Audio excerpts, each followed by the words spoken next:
Hi there, this is me. So ayan guys, isa na namang napakasimpleng sketch po ang ating gagawin sa ngayon. Ito po ay isang buffer o yung tinatawag na botete.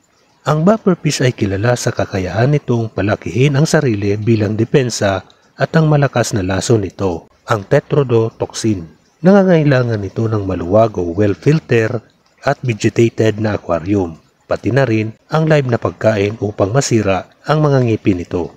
Ang pag-aanak sa pagkabihag ay komplikado dahil sa pag-uugali ng teritoryo nito, ngunit posible sa tamang kapaligiran. Ang pagkonsumo nito ay pinagbabawal sa maraming bansa dahil sa panganib ng laso nito na walang antidote.